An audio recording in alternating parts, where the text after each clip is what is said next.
Hi guys, good afternoon. So இதயம் serial review கேட்க எல்லாம் ரெடி ஆகிட்டிங்களா? அதுக்கு முன்னாடி நம்ம சேனலை சப்ஸ்கிரைப் பண்ண மறந்துடாதீங்க. லைக் பண்ணுங்கள், ஷேர் பண்ணுங்கள், கமெண்ட்ஸ் பண்ணுங்கள்.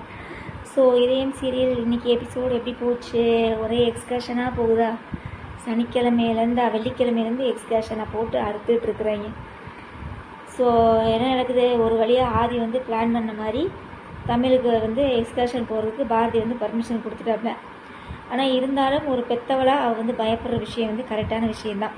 ஏன்னா அதுக்கு நான் சப்போர்ட் பண்ணுவேன் கேஸ். ஏன்னா நானும் ஒரு பேரண்டிங் அப்படின்ற மாதிரி தான் இருக்குது. ஸோ ரொம்ப எங்கேயாவது பக்கத்தில் போனால் கூட நம்ம கொஞ்சம் ஒரு சின்ன பயம் இருக்கத்தானே செய்யும். அதனால் பாரதி வந்து அந்த குழந்தைக்கு வந்து அந்த அட்வைஸ் பண்ணுறதா இருக்கட்டும், பஸ்ஸில் எப்படி உட்காரணும், என்ன பண்ணணும், ஒரு பேரண்டிங்காக அவள் எடுத்துக்கிற அந்த கைட்னஸ் வந்து எனக்கு ரொம்ப ரொம்ப பிடிச்சிருக்கு. இன்றைக்கி வந்து நான் பாரதிக்கு வந்து நான் ஒரு ஹேண்ட்ஸ் ஆஃப் சொல்லிக்கிறேன்.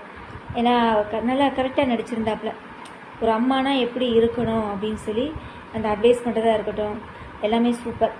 அதுக்கப்புறம் வந்து ஆதி வந்து நம்மளும் அந்த எக்ஸ்கர்ஷனுக்கு போக போகிறோம், அதாவது தமிழ் போகிற இடத்துக்கே நம்மளும் போக போகிறோம் அப்படின்னு சொன்னான் பாருங்க. அது இன்னுமே பார்க்குறதுக்கு ரொம்ப அழகாக இருந்தது. ஆனால் என்னென்னா மித்ரா விட்டுட்டு எப்போ பார்த்தாலும் பாரதியோடையே சுற்றிக்கிட்டு இருக்காப்புல ஆதி. அதுதான் ஒரு இதாக இருக்குது. அதாவது என்னென்னா அவளை பொறுத்தளவு இவன் வந்து புருஷன், சரிங்களா? நம்ம எல்லாத்துக்குமே தெரியும். ஆனால் இவனை பொறுத்தளவு இவ வந்து வேற ஒருத்தனோட பொண்டாட்டி, சரியா? வேற ஒருத்தனோட பிள்ளையில நம்ம அப்பான்னு சொல்ல வச்சுருக்கோம்னு சொல்லி. ஆனால் அதெல்லாம் அவன் எதுவுமே நினைக்கிறதே இல்லை கைஸ், சரியா? பாரதியோட டைம் ஸ்பெண்ட் பண்ணணும், பாரதி குழந்தைங்களோடையே இருக்கணும் அப்படின்ற அவனோட மைண்ட் செட்டை வந்து அப்படியே தான் போயிட்டே தான் இருக்குது. ஓகே. அதுக்கப்புறம் வந்து தமிழ் பாப்பா வந்து ரொம்ப நாளாக நாடகத்தில் வந்து எப்போ பார்த்தாலும் உருன்னு ஒரு மாதிரி உம்மனா மூஞ்சியாகவே ஒரு மாதிரி கவலையாவோ இல்லைன்னா எப்போ பார்த்தாலும் படிக்கிற மாதிரியே எடுத்துக்கிட்டு இருந்த ஒரு குழந்தைய வந்து இன்றைக்கி வந்து ரொம்ப ஒரு ஹாப்பினஸ்ஸாக பார்க்கும்போது ரொம்ப சூப்பராக இருந்தது. அதுக்கப்புறம் வந்து அவ்வளோதான் கேஸ். வேறு என்ன இதில் ரிவ்யூ பண்ணுறதுக்கு வேறு என்ன இருக்குது? ஒன்றுமே இல்லை. அதுக்கப்புறம் நம்ம பாட்டி கதை போமா அப்படின்னு சொல்லி பாரதி வந்து பழசெல்லாம் நினச்சி பார்த்துட்டு இருந்தாங்க. இப்போ வந்து இந்த பாட்டி நினச்சி பார்க்க ஆரம்பிச்சிருச்சு. இவங்க 2 பேரும் ஜோடியாக வண்டியில் போகிறது, காரில் போகிறது எல்லாத்தையும் ஜோடியாக பாட்டி நினைக்க ஆரம்பிச்சிருச்சு. ஐயோ கடவுளே! ஆக மொத்தம் இதயம் சீரியலில் வந்து ஏதாவது ஒரு ஃப்ளாஷ்பேக் சீனு இல்லைன்னா நினச்சி பார்க்குற மாதிரி ஏதாவது ஒரு சீனு எடுக்காமல் இருக்கிறதே இல்லை. அதுக்கப்புறம் வேறு என்ன? அவ்வளோதான். அப்புறம் அந்த தமிழ் பாப்பாவுக்கு வந்து ஸ்நாக்ஸ் வாங்கி கொடுப்போம் பார்த்தீங்களா? அதெல்லாம் பார்க்குறதுக்கு ரொம்ப அழகாக இருந்தது. இன்றைக்கி தான் அவன் வந்து அப்பா மாதிரி நடந்துக்கிற மாதிரி இருக்குது, ரொம்ப நாள் கழித்து, சரியா? அதுக்கப்புறம் அவள் வந்து அந்த பொண்ணு வந்து கேட்கும், நான் அவங்களை அப்பான்னு கூப்பிட்றது வந்து உங்களுக்கு பிடிச்சிருக்குதா அப்படின்னு கேட்ட உடனே எனக்கே ஒரு மாதிரியாக இருந்துச்சு, சரியா? ஏன்னா இதே ஆதி நினைவலைகளை இழந்து கோயிலில் வந்து உட்காந்துருந்தப்போ அந்த குழந்தை அப்பான்னு போய் கேட்கும்போது, நான் உன் அப்பா இல்லையே, நீ எதுக்கு என்னை அப்பான்னு கூப்பிட்றன்னு சொன்ன வாய் இன்றைக்கி நீ என்னை அப்பான்னு கூப்பிட்டாலும் எனக்கு என்ன சொல்லி கூப்பிட்டாலும் எனக்கு பிரச்சனை இல்லைன்னு சொல்லுது அந்த வாய். Okay, ton. வேறு என்ன? பாட்டி சொன்ன மாதிரி இப்படியே, அதாவது ஆதி வந்து அப்பான்னு தெரியாமல் அவன் செய்கிற விஷயங்கள் எல்லாமே ஆதியோட அப்பா ஆதி மாதிரி செய்கிற, அது அவங்க அப்பா மாதிரி செய்யும்போது நினைக்கும்போது ரொம்ப பார்க்குறதுக்கே ரொம்ப சந்தோஷமாக இருக்குது அப்படின்னு சொன்னேன். அப்புறம் லட்சுமி அம்மாவும் அதே தான் சொல்லும், அவளுக்கு இல்லைனாலும் அந்த குழந்தைங்களுக்காவது அவன் வந்து நினைவலைகளை கொண்டு வந்து அந்த குழந்தைங்களோட சேர்ந்து வாழணும் அப்படின்னு சொல்லி அந்த அம்மா நினைக்கிறது வந்து கரெக்டான ஒரு விஷயந்தான். ஸோ ஆக மொத்தம் இன்றைக்கி எபிசோடு வந்து கொஞ்சம் லைட்டாக போர் அடித்தாலும் தமிழ் பாப்பாக்காக இன்றைக்கி வந்து நாடகம் வந்து சூப்பராக இருந்துச்சு. அதுக்கப்புறம் வேறு என்ன? மற்ற சீரியல்லாம் பார்த்துடலாமா? மற்ற சீரியலில் கார்த்திகை தீபம், கார்த்தி 24 மணி நேரத்தில் கண்டுபிடிக்கணும், சிவனாண்டி ஃப்ராடுத்தனம் பண்ணி அந்த காளியம்மா, சிவனாண்டி, அது சித்தப்பேன், இந்த 3 பேர்த்தையும் அடித்து பத்தணும், சரியா? அதுக்கப்புறம் வேறு என்ன? கெட்டி மேளம், அது ஏதோ அஞ்சலி துளசி இவங்க 2 பேரும் சேர்ந்து போட்ட பிளான் மாதிரியே எனக்கு தோணுது. அவங்க அக்காவும் தங்கச்சி சேர்ந்து போட்ட பிளான் மாதிரியே எனக்கு தோணுது. பார்க்கலாம். ஏன்னா கெட்டி மேலே வந்து மகேஷை வச்சு செய்கிறாப்புல, சரியா? அஞ்சலி போய் இப்போ மதி வந்து நல்லா வச்சு செய்கிறாப்புல. ஆனால் அந்த சாரீலாம் கெட்டும்போது அந்த ஹேர் ஸ்டைல்லாம் பார்க்கும்போது பார்த்தீங்கன்னா நிஜமாக ஒரு அஞ்சலி மாதிரி தான் தெரியுது. ஏன்னா அந்த மாதிரி நீட்டாகலாம் யாரும் சாரீலாம் கட்ட மாட்டாங்க.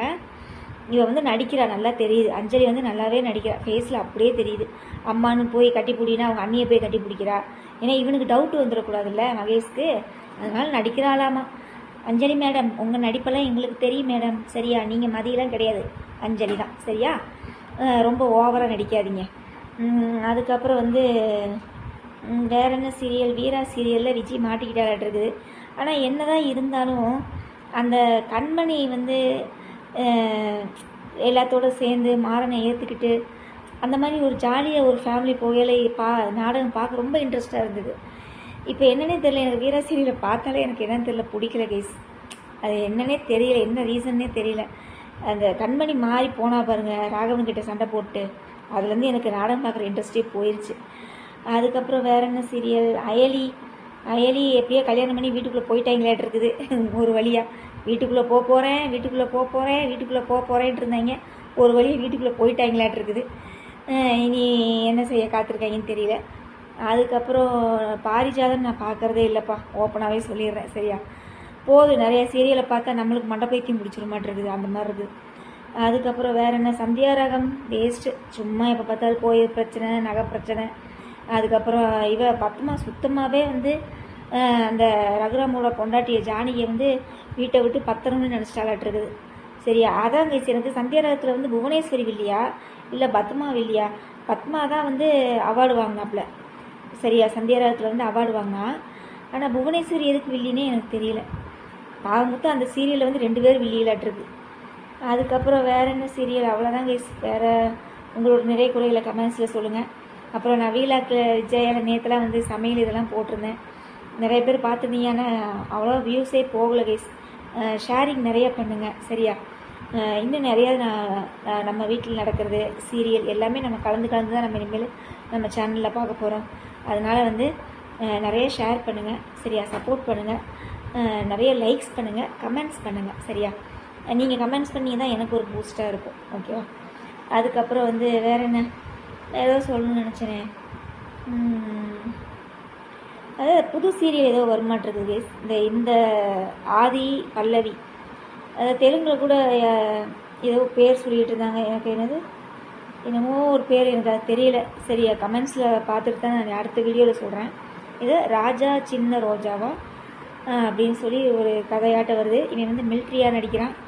அந்த பொண்ணு வந்து அந்த பல்லவின்றவ வந்து பொண்டாட்டியாக இருப்பாளாட்டிருக்கு, வாவ செத்து போயிடாளாட்டிருக்கு அந்த நாடகத்தில். எனக்கு என்னமோ இதெல்லாம் பார்த்தா 4 குழந்தைங்க இருக்குது, அப்புறம் கேர்டேக்கராக ஒரு பொண்ணு வர்றா, இதெல்லாம் பார்க்கும்போது எனக்கு என்னமோ நினைத்தேன் வந்தாயின்னு ஒரு சீரியல் போட்டுட்டு இருந்தாங்களா கைஸ். 7 மணிக்குன்னு நினைக்கிறேன் அந்த சீரியல். அந்த சீரியலை கூட சடனாக முடித்தாங்க. சுடர்னு ஒரு பொண்ணு நடிச்சிட்டு இருந்திருக்கும். ஆமாம், அந்த சீரியலை சடனாக முடித்தாங்க. அப்புறம் அதில் நடித்த குழந்தைங்க எல்லாமே இப்போ வேறு நாடகத்தில் நடிக்குதுங்க. ஒன்று மாரி சீரியலில் நடிக்குது, இன்னொன்று வாரிசில் நடிக்குது, இன்னொன்று சன் டிவிக்கே போயிடுச்சு. அப்புறம் வந்து இன்னொரு குழந்தை எங்கேன்னு தெரியல எனக்கு. மற்ற இந்த குழந்தைங்கள்லாம் வேறு சீரியலில் போயிட்டாங்க. எனக்கு தெரிஞ்ச அதே கதை மாதிரியே இருக்குது. என்ன ஒரே ஒரு டிஃப்ரெண்ட்டு, அதில் அவன் பிஸ்னஸ்மேனில் டாக்டரு, இதில் வந்து இவன் வந்து மிலிட்ரி ஆஃபீஸரு, அவதான். மற்றபடி கதையெல்லாம் ஒன்று தானாட்டு இருக்குது கேஸ். அதே மாதிரி ஆவி வருது, அதே தானே அவள் பொண்டாட்டி செத்துருப்பா. இன்னைத்தேன் வந்தாலே அவள் பொண்டாட்டி செத்துருப்பா இல்லையா?